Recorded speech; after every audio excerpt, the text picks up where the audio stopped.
بلغ العلا بكماله كشف الدجى بجماله حسنت جميع خصاله صلوا عليه وآله۔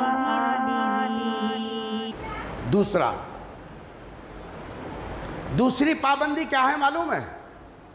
آنکھ پر دوسری پابندی یہ ہے حاجی صاحب، آنکھ پر شریعت کی طرف سے دوسری پابندی یہ ہے کسی کو گری ہوئی نظر سے نہ دیکھے۔ انہیں کیا ہے بیٹا تھرڈ کلاس، ارے انہیں میرے سامنے کا ہے، اس کہنے کیا گت تھا بول کو ہمیں ہیلپ کرنے سے اوپر آیا خود میں ننگا تھا بیٹا۔ کسی پر حقارت کی نظر ڈالنے کا آپ کو حق نہیں ہے۔ امیر بنانا، غریب بنانا، مالدار بنانا، فقیر بنانا، صاحب ثروت بنانا، مسکین بنانا، کسی کو دینا کسی کو نہ دینا، یہ اللہ کی تقسیم ہے۔ آپ کو حق نہیں ہے کسی کی اللہ کی تقسیم پر گری ہوئی نظر ڈالے، آپ کو حق نہیں ہے۔ غور کر لو ہم لوگ کیا کر رہے ہیں، نمازیں بھی ہو رہی ہیں ماشاءاللہ، تسبیحات بھی ہو رہی ہیں، یہ سب کچھ ہو رہے ہیں، جھبے خبے سب کچھ ہے، لیکن انہیں بیٹا انہیں ایسا ماشاءاللہ کیا سمجھ رہے جنت الفردوس ہماری ہے، ادھر آنکھ بند ہوا سرکار کنجی ہمارے کچھ دینے والے۔ خاندانوں میں لڑائیاں یہی ہیں، محلوں میں لڑائیاں یہی ہیں، ہر کوئی اپنے کو اچھا سمجھ رہا ہے، دوسرے کو گرا ہوا سمجھ رہا ہے۔ یاد رکھو اللہ کے ہاں امیر ہونا، غریب ہونا یہ کوئی مرتبے دلانے والا نہیں ہے، اللہ کے پاس تو اس کی عزت ہے جو ایمان اور تقوی کے ساتھ میں آئے، بس۔ اللہ کے پاس کوئی جی صاحب خاندانی سلسلہ وہاں کچھ نہیں ہے، ایمان ہو تقوی، ان اکرمکم عند اللہ اتقاکم، بس آنکھ کے اوپر یہ دو پابندیاں ہیں، تیسری کوئی پابندی نہیں ہے۔ آنکھ جہاں چاہے استعمال کرو، جو چاہے دیکھو، لیکن یاد رکھنا غیر محرم پر نظر نہ پڑے اور کسی کو گری ہوئی نظر سے جی صاحب نہ دیکھے۔ آنکھ دیا اللہ نے ماں باپ کو، دیکھو حدیث میں فرمایا ماں باپ کو ماں باپ سمجھ کر اگر دیکھو گے، حج جو مقبول ہے، عمرہ جو مقبول ہے، مقبول حج اور عمرے کا ثواب ملے گا۔ پوچھنے والے نے پوچھا اگر دن میں 70 مرتبہ ماں باپ کو دیکھا، فرما کہ 70 مرتبہ اگر ماں باپ کو دیکھا کہ میرے ابا ہے میرے امی ہے، 70 مقبول حجوں کا ثواب دے گا۔ جو چیز دیکھنے کی ہے وہ تو دیکھتے رہے ہم، بابا بیٹھ کو کھاس رہا، یوں آئے یوں چلے گئے، کئی بولتے تہجد پڑھتے نا جی، بابا کہیں کی دیکھنا، ہماری تہجد ہم سیدھا جنت الفردوس کے آدمی ہیں، بابا کھانستا کیوں نہیں جی صاحب، بی پی کے گولیاں رہتے کیوں نہیں، بھکا مرتا کیوں نہیں، اپنے کیا کرنے کا ہے، کام نکل گیا ختم۔ باپ کو سر اٹھا کے دیکھنے کی فرصت نہیں ہے ہمارے پاس، حالانکہ ان کو دیکھنا کچھ دینا نہیں، صرف دیکھنے پر بھی جی صاحب مقبول حج کا ثواب بتایا گیا، اس باپ کو دیکھنے کے لیے تیار نہیں ہے۔ اور اللہ نے جو چیزیں حرام قرار دی ان چیزوں کو دیکھنے میں مزہ آتا ہے۔ فرمایا اگر تم چاہتے ہو کہ سماج کے اندر حیاداری ہو تو پھر کیا کرو، آنکھ کا غلط استعمال مت کرو، صحیح استعمال کرو گے جی تو سماج کے اندر حیاداری باقی رہے گی۔ ایک حکم تو یہ دیا، دوسرا حکم قرآن کریم نے دوسرا حکم یہ دیا، سماج کے اندر عزت اور عفت اور پاک دامنی، اگر آدمی عزت اور عصمت کے ساتھ، عفت اور پاک دامنی کے ساتھ رہنا چاہتا ہے، سماج کو اس اقدار پر چلانا چاہتا ہے، تو شریعت نے دوسرا حکم دیا قیامت تک کے لیے۔ دوسرا حکم یہ دیا، عورتوں کو حکم دیا وَقَرْنَ فِي بُيُوتِكُنْ، گھر میں رہو، تمہارا میدان گھر ہے، تمہارا فیلڈ ورک گھر کے اندر ہے، تم گھر کے اندر رہو، گھر سے باہر ضرورت ہو تو نکلنا، بغیر ضرورت کے باہر نہیں جانا، کیونکہ حضور جس دور میں آئے تھے زمانے جاہلیت کے اندر عورتیں بن سنور کر باہر نکلتی تھی مردوں کو راغب کرنے کے لیے۔ قرآن اترا اور بتایا وَلَا يُبْدِينَ زِينَتَهُنَّ، تمہارا سنگار، تمہارا بننا، تمہارا سورنا کسی کے سامنے ظاہر نہیں کرنا، اس واسطے وَقَرْنَ فِي بُيُوتِكُنَّ، یہ سب گھر کے اندر رہو۔ عورتوں کو پردوں میں رکھو گے، سماج کی عزتیں محفوظ رہیں گی، سماج کے اندر پاکیزگی رہے گی، سماج کے اندر یہ سب عفت باقی رہے گی، اس لیے حکم دیا گھر کے اندر رہو۔ مرد کا جی صاحب جو ہے ورک کا فیلڈ باہر کا، اللہ نے اس لیے اس کے بازوؤں میں طاقت دی، بڑے بڑے چٹان کو پھوڑ دیتا ہے، لوہے کے جیسے چیزوں کو ٹکڑے کر دیتا ہے، دن بھر کام کر کے یہ سب پھر دوسرے دن اتنے کام کرنے کی طاقت اس کے پاس آ جاتی ہے۔ اللہ نے مرد کو طاقت ہی ویسے دی ہے کہ وہ باہر کے کام کو سنبھالے، اور عورتوں کو گھر میں رہنے کا حکم دے کر بتا تمہارا کام باہر نہیں ہے، بلکہ تمہارا کام ہے اگلی آنے والی قوم کی جو نسل ہے قوم کو تیار کرنا ہے، ان کا برین واش کرنا ہے، ان کی ذہن سازی کرنا ہے، ان کی تربیت کرنا ہے، ان کے دل و دماغ کے اندر مقصد زندگی کو بٹھانا ہے، یہ تمہارا فیلڈ ورک ہے۔ سوال یہ ہے کہ بھئی ضرورت تو پڑتی ہے، دواخانے کو جانا ہے، کبھی مرد آدمی نہیں ہے تو ترکاری کو جانا ہے، اور اگر مرد ہے ہی نہیں تو کمانے جانا پڑے گا، پیٹ بھی تو ساتھ میں ہے، کبھی ضرورت پڑی باہر جانا تو باہر کیسا جانا؟ کیا حکم دیا سر؟ اسلام کے مزاج کو سمجھو۔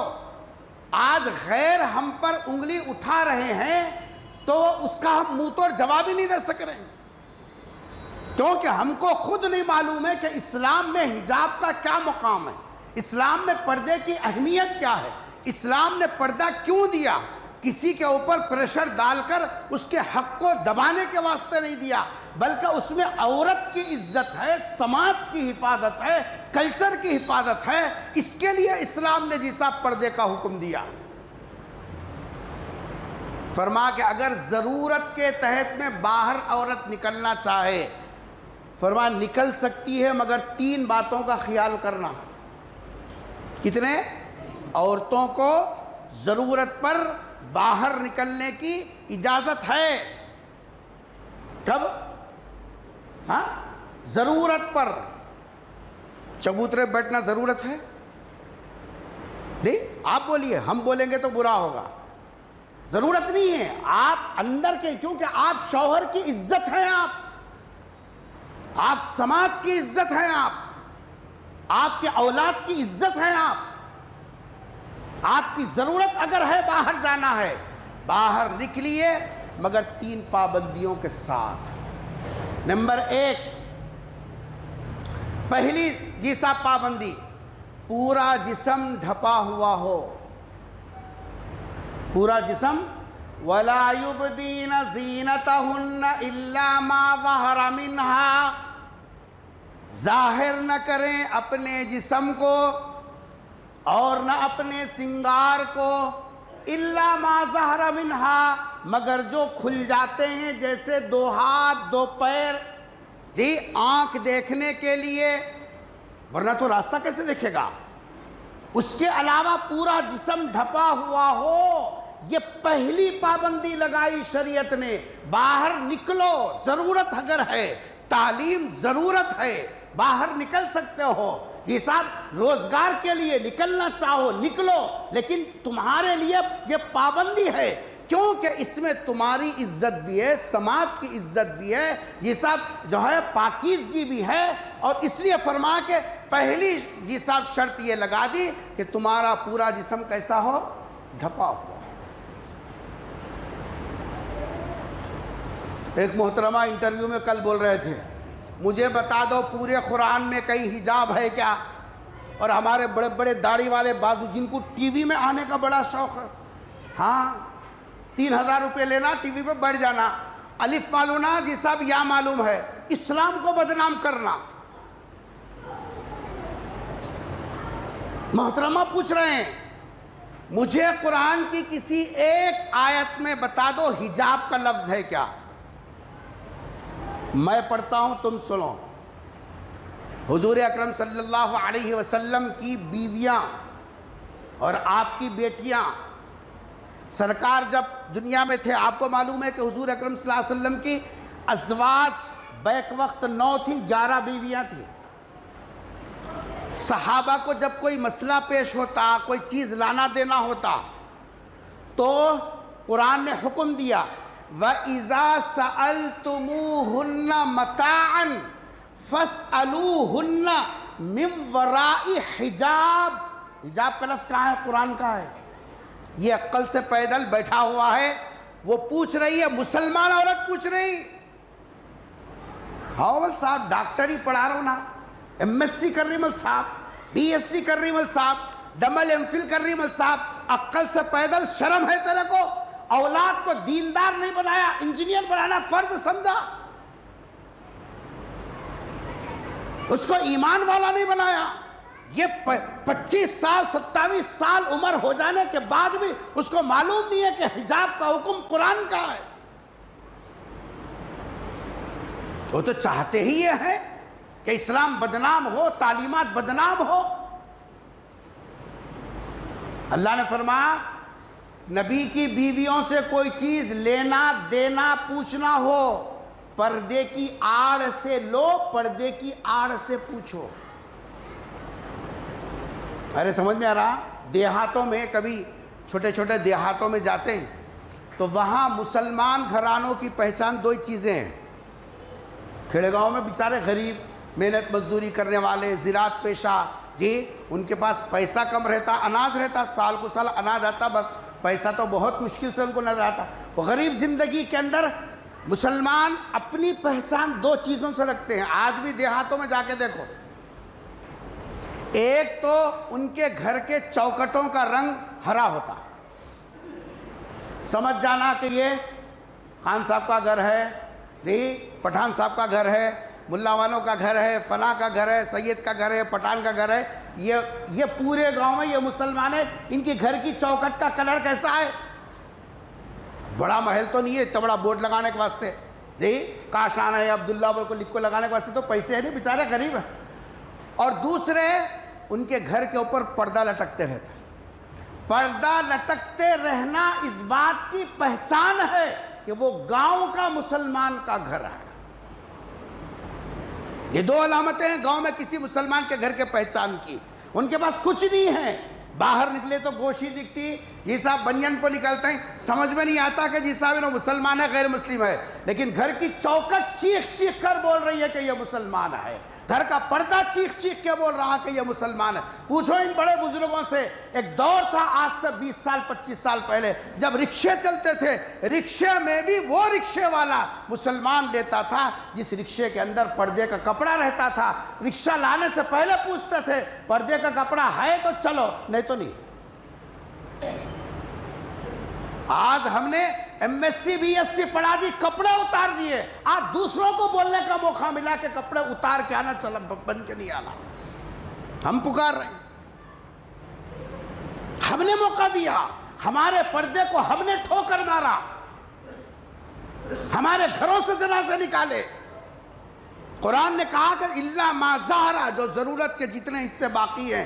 ہم نے حاف آستین پہنائی اپنی اولاد کو، عالم ہو کر، حافظ ہو کر، امام ہو کر، حاجی ہو کر، سید ہو کر گھر کے اندر عورتوں کو ایسے کپڑے دلائے عیدوں کے موقع پر جن کے آستین غائب تھے، نیٹ کے کپڑے تھے، مڈیاں تھے، چڈیاں تھے، وہ کپڑے پہنائے اور مسجد کی صدارت کرتے ہوئے بیٹھے، میں صدر ہوں، تو کیسا تھا، تو کیسا تھا، یہ لڑ لیتے بیٹھے۔ ہم نے غیروں کو موقع دیا۔ شادیوں میں دیکھو کیسے کپڑے پہن کے آ رہے ہیں، ماروڑیوں کے کپڑے مسلمان پہن رہا،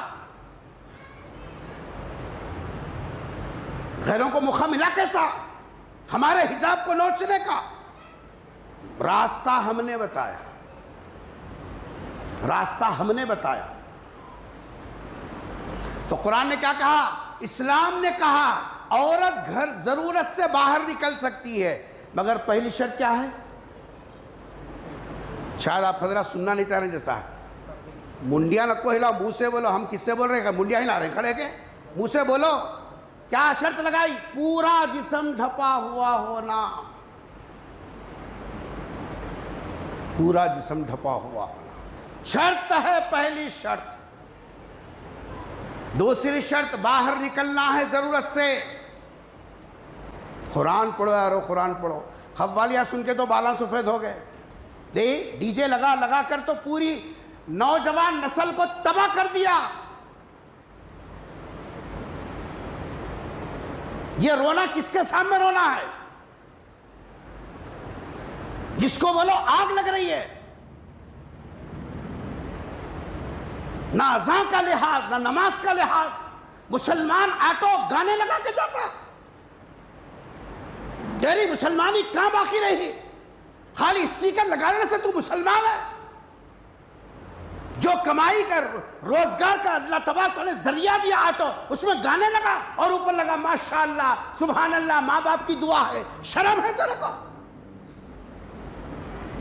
مسلمان ہو اور اس طریقے کی حرکت کرے، وہ پیسہ گانوں کے ذریعے سے اگر کوئی آ کے بیٹھا بھی، وہ پیسہ تیرے لیے جائز بھی ہے؟ پوچھا کبھی کسی سے؟ احساس مر گیا، احساس۔ غیرت کا جنازہ نکال دیا ہم لوگوں نے۔ دوسری شرط یہ لگائی، سننا ذرا سورہ نور کی یہ صاحب آیتیں پڑھ، اس لیے فرمایا کہ سورہ نور اپنی گھر کی عورتوں کو سکھاؤ۔ جن بچیوں نے سورہ نور پڑھا وہی ہمت کے ساتھ کھڑے ہوئی ہیں، وہی آواز لگا رہی ہیں، کیونکہ ان کے ماں باپ نے ان کے سینے کے اندر وہ اسلامی روایتیں اندر کوٹ کوٹ کر بھر دی کہ وہ ہر ایک سے مقابلے کے لیے تیار ہے، لیکن اسلامی شناخت چھوڑنے کے لیے تیار نہیں۔ کیا فرما دوسری شرط؟ وَلَا يَضْرِبْنَ بِأَرْجُلِهِنَّ لِيُعْلَمَ مَا يُخْفِينَ مِنْ زِينَتِهِنَّ۔ باہر نکلو، پہلی شرط یہ ہے کہ جسم ڈھپا ہوا ہو، دوسری شرط یہ ہے بجنے والا زیور، آواز آنے والی چین، یہ سب آواز پیدا کرنے والے گھنگرو پہن کر باہر نہیں نکل سکتی۔ قرآن کا حکم ہے، قرآن کا۔ قسم لے لو یا ممبر پر ٹھہرا کر کے، کیا حاجی صاحب، کیا عالم صاحب، کیا نمازی صاحب، کیا مسجد کا صدر، کیا مسجد کی کمیٹیاں کھڑے ہو کے قسم کھا بولو، گھر کے اندر عورتوں کو کیا پہنا رہے ہیں؟ دین کس کا نام ہے؟ جھبے قبوں کا نام دین ہے؟ مر کے کس کو چہرہ بتانا ہے؟ جس اللہ کا کھا رہے ہیں اس اللہ کے ساتھ بغاوت کر رہے ہیں۔ قرآن نے کہا وَلْيَضْرِبْنَ بِأَرْجُلِهِنَّ لِيُعْلَمَ مَا يُخْفِينَ مِنْ زِينَتِهِنَّ۔ بجنے والا زیور، پیر رکھے پازیب کی جھنکار کی آواز نہیں آنا، ایسا زیور پہن کر عورت باہر نہ نکلے۔ قسم کھاؤ، مسجد میں کھڑے کے بولو، کوئی بھائی اپنی بہن کو ٹوکا، کوئی بیٹا اپنی ماں کو بولا، کوئی شوہر اپنی بیوی سے کہا، جو پیسے لے کے بک جائے، جوڑے کی رقم کے اوپر بیوی کے ساتھ بک جائے، وہ بیوی کو بولنے کی ہمت رکھتا ہے؟ کس کی ذمہ داری ہے یہ؟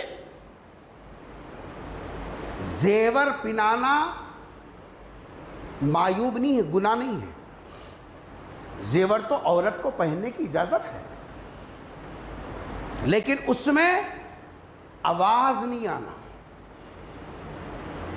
جو گھنگرو لگاتے ہیں وہ نہیں ہونا۔ چین پہنو اجازت ہے، کان میں بالی ڈالو جائز ہے، گلے میں ہاتھ ڈالو جائز ہے۔ سرکار نے اپنی بڑی بیٹی کے رخصتی کے وقت میں حضرت خدیجہ کا ایک ہار تھا، کچھ نہیں تھا دینے کے واسطے، کچھ نہیں تھا، بیٹی کو رخصتی کے وقت میں اپنی بیوی کا ہار اپنی بیٹی کو گلے میں ڈال دیا تھا کہ بیٹا بس یہ لے اور شوہر کے گھر کو چلا جائے۔ ہار پہننا گناہ نہیں ہے، بالیاں رکھنا گناہ نہیں ہے، زیور بنانا گناہ نہیں ہے، لیکن وہ زیور کے اندر اگر آواز آ جائے، گھنگرو آ جائے، حرام ہے۔ فرما کہ جتنے قدم چلنے سے آواز پیدا ہوگی اور اس آواز سے جتنے مرد پلٹ کے دیکھیں گے، سن رہے ہیں سو رہے ہیں؟ ہاں؟ جتنے مرد اس آواز سے پلٹ کے دیکھیں گے اتنے مردوں کے ساتھ گناہ کرنے کا لکھا جائے گا نام اعمال۔ بھیجو عورتوں کو شوق سے بھیجو بازاروں میں، جی صاحب اور زیور پہناؤ، نکو کون بول رہا؟ آخرت کس کی خراب ہو رہی وہ دیکھ لے۔ اللہ کے رسول کے سامنے کیا چہرہ لے کر جائے گا، غور کر لے۔ فرمایا کہ پہلی شرط ہے جسم ڈھپا ہوا ہو، تیرا موٹا ہونا، تیرا گڈا ہونا، تیرا دبلا ہونا، یہ سب کسی کو ظاہر نہ ہو۔ بس فرمایا کہ جی صاحب یدنین علیہن من جلابیبہن، اپنی چادر کو ایسے نیچے تک کھینچ لے تاکہ جی صاحب اندر سے جوان ہے یا بوڑھی ہے سمجھ میں نہ آئے، سمجھ میں نہ آئے۔ تو پہلی شرط کیا ہے باہر نکلنے کی؟ جسم ڈھپا ہوا ہو۔ الحمدللہ ہمارے سماج میں، ہمارے معاشرے میں ہمارے بڑوں نے ہماری ایسی تربیت کی، ہماری گھر کی عورتیں آج بھی الحمدللہ برقعے سے جاتی ہیں، لیکن برقعے میں اب فیشن والے برقعے ہو گئے، ٹائٹ برقعے ہو گئے، وہ پنانا نہیں پنانا دونوں برابر ہیں۔ ڈھیلے کپڑے ہوں، ڈھیلا برقع، دو ہو گئے۔ تیسری شرط سنو، عورت اگر ضرورت سے باہر نکلے، تیسری شرط یہ ہے خوشبو لگا کر نہیں نکلنا۔ کیا نہیں لگانا؟ پرفیوم۔ ہمارے بڑوں نے تو بازار کو جانا ہوتا کسی کام سے، سر میں چوٹی میں پھول بھی لگانے نہیں دیتے تھے، یہ بھی کہیں خوشبو کے تعریف میں نہ آئے اس سے بھی روکتے تھے۔ اب تو باضابطہ پرفیوم لگا کے اس کے بغیر تو باہر نکلتے ہی نہیں۔ مرد کی کمائی میں ایک حصہ تو پرفیوم خریدنے میں چلے آ رہا ہے۔ تم پرفیوم لگاؤ، یہ پھول پہنو، زیور پہنو، بناؤ سنگار کرو، شوہر کے لیے ہے تمہارا بننا سورنا سب۔ اور یہ تعلیم مرد دے، باپ دے، بھائی دے اپنی بہن کو، باپ دے اپنی بیٹی کو۔ تو فرما کہ دوسرا کام، سماج میں اگر عفت اور پاک دامنی باقی رہنا ہے تو پہلا حکم ہے آنکھ کی حفاظت، اور دوسرا حکم ہے عورتوں کے لیے حجاب اور پردے کا حکم۔